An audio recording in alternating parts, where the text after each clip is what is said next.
Kementerian Pertahanan Federasi Rusia merilis kemajuan operasi militer khusus di wilayah Ukraina lewat telegram pada 23 Oktober 2022. Diketahui Angkatan Bersenjata Federasi Rusia terus melakukan operasi militer khusus.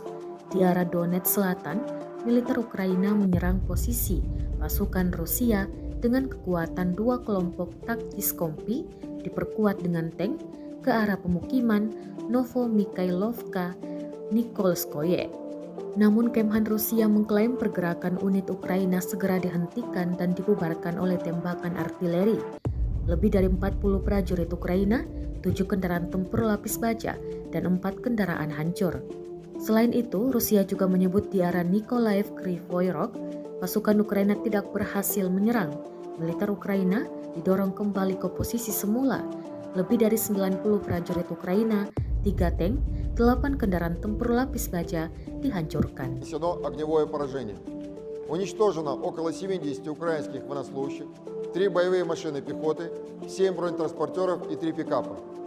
На южнодонецком направлении противник атаковал позиции российских войск силами 2 ротных тактических групп, усиленных танками в направлениях населенных пунктов Новомихайловка, Никольская и Славная Донецкой Народной Республики.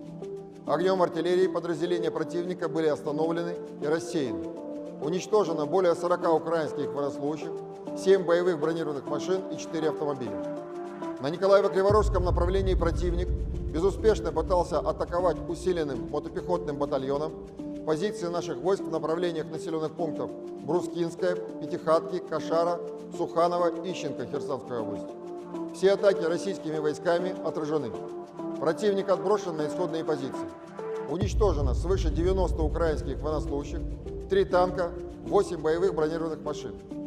Ударами оперативно-тактической армейской авиации, ракетных войск и артиллерии поражен пункт управления Вооруженных сил Украины в районе населенного пункта Новотаврическая Запорожской области. Подразделения украинских войск в районах населенных пунктов Новая Каменка, Пятихатки и Новая Калуга Херсонской области. Ямполь, Новоукраинка, Кировск, Донецкая Народной Республики и Изюмская Харьковской области, а также 67 артиллерийских подразделений на огневых позициях, живая сила и военная техника в 167 районах. Уничтожено 5 складов боеприпасов Вооруженных сил Украины в районах населенных пунктов Купянск-Узловое и Двуречная Харьковской области, Трифоновка Херсонской области, Торская Донецкой Народной Республики и города Николаев. В районе населенного пункта Алексеевка Днепропетровской области уничтожено нефтехранилище с дизельным топливом для военной техники Вооруженных сил Украины. В районе населенного пункта Смела Черкасской области уничтожен склад горючего, на котором хранилось более 100 тысяч тонн авиационного топлива для воздушных сил Украины. Средствами противовоздушной обороны за сутки сбиты 15 украинских беспилотных летательных аппаратов в районах населенных пунктов Старица, Ищенко, Борзинское, Токаревка Херсонской области, Любимовка Запорожской области, Егоровка, Старомайорская, Благовещенка Донецкой Народной Республики, Верхняя Дуванка, Куземовка и Оборотновка Луганской Народной Республики. Кроме того, в воздухе уничтожено 6 снарядов американской реактивной системы залпового огня «Хаймарс» и 1 противорадиационная ракета «Харм» в районах населенных пунктов Каховка Херсонской области и Сватово Луганской Народной Республики.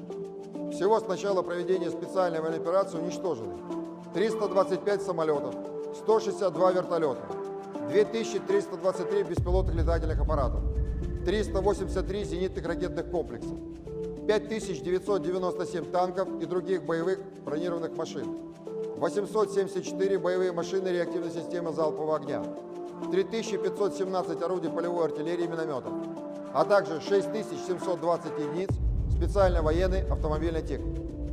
Киевский режим продолжает провокации с целью создания угрозы техногенной катастрофы на Запорожской атомной электростанции.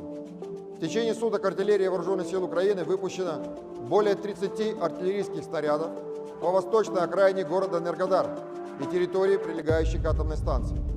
Удары наносились из подконтрольных Вооруженным сил Украины районов населенных пунктов Никополь и Червоногригоровка Днепропетровской области. Ответным огнем российских артиллерийских подразделений огневые средства противника подавлены. Жертв и разрушений на станции нет. Радиационная обстановка на атомной электростанции в норме. Terima kasih sudah nonton. Jangan lupa like, subscribe, dan share ya.